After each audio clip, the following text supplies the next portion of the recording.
संपूर्ण देशभरामध्ये होळीचा उत्सव सुरू आहे, परंतु यंदाची होळी खास आहे कारण की 2024 ही राजकीय होळी सुद्धा सांगितली जाते आणि भगवा रंग महाराष्ट्रात कुठे कुठे जाणार यासाठी आज आपण पालघरमध्ये आलो आहोत। साहेब, नायगावची परिस्थिती काय आणि पालघर जिल्ह्याची एकंदरीत लोकसभा परिस्थिती काय?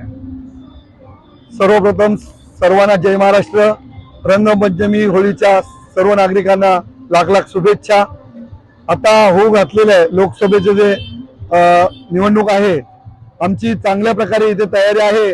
जे आमचे पक्षप्रमुख उद्धवजी साहेब जे आम्हाला इकडे जो उमेदवार देतील त्याचं एकदम 100% काम त्या पूर्वपट्टीला उद्धव बाळासाहेब ठाकरे एकदम जोमाने काम चालू आहे आणि आमची सीट 100% लागणार। साहेब, एकीकडे बहुजन विकास जो पालघरमध्ये मजबूत दावेदार आहे तो सुद्धा स्वतंत्र लढणार आहे।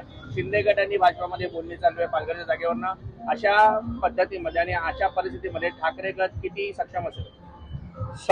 ठाकरे गटाची पूर्ण तयारी झालेली आहे। मग कोणी इथे येऊ दे, बहुजन विकास आहे, बीजेपी आहे, शिंदे गट आहे, आम्हाला काय त्याचा प्रॉब्लेम नाही।